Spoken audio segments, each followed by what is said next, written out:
Let's check in with Kevin. You know, guys, sometimes guys will do whatever it takes to get to the major leagues and whatever route that is. And Mets bullpen catcher Rafael Arroyo is one of those examples. He, along with Dave Racanel, the guys that travel with the team. And Rafael is new this year to the team. He was actually a 26th round draft pick of the Mets in 2004. He went to Cal State, 4-year starter there, and thought that maybe, just maybe, on day 2 of the draft, he could get lucky enough to get selected. So he stood there on his computer on the MLB draft tracker and watched as every pick unfolded. Went nuts when his name was finally selected in the 26th round. Said the scout called him up and said, hey, you know, congratulations, will you sign for $1,000? He said, I'll sign for nothing. Just get it to me now. I'm ready to go. And you know, he toiled in the minor leagues. He got to Binghamton a couple times, played a total of 59 games in AA, did Arroyo.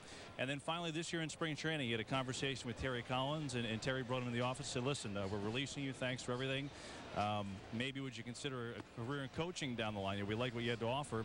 So Arroyo went home and he said, you know, I thought long and hard, and I was happy that I gave it my best shot, but I was totally ready to move on.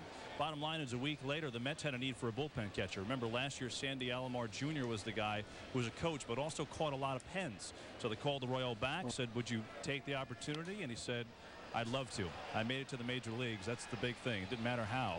He's here now. And the advantage is playing in the minor leagues. He caught Nice. He caught Parnell for 3 years in a row. So he knows some things. He's bringing some of that coaching aspect to the table with those guys. That's terrific. And Rafael's been such a positive presence around this team all year. Always has a smile on his face. And I'll tell you, those guys, being a former pitcher.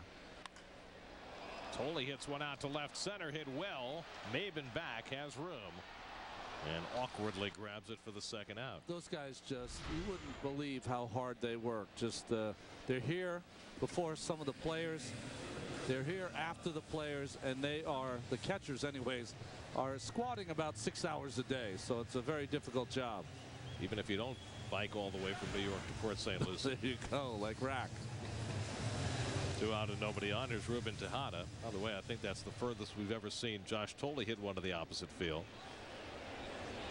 But this is a large stadium. Tejada has popped up to second base in his only at bat. 1 hit in his last 40 at bats. And he takes below the knees, ball 1. Boy, it's a big night for the ex-Phillies in Philadelphia for the Astros. Michael Bourne just did a home run. And the Astros go up 2-1 on Halladay in the 6th. 1-1 to Tejada.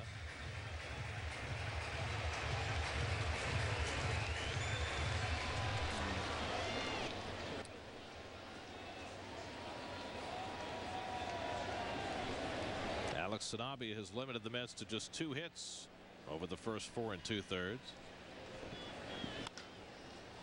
Ground ball right at Ramirez. And Tejada retired to end the inning. 6 in a row set down by Sanabia. 5 in the books now at Citi Field. 3-1 Florida.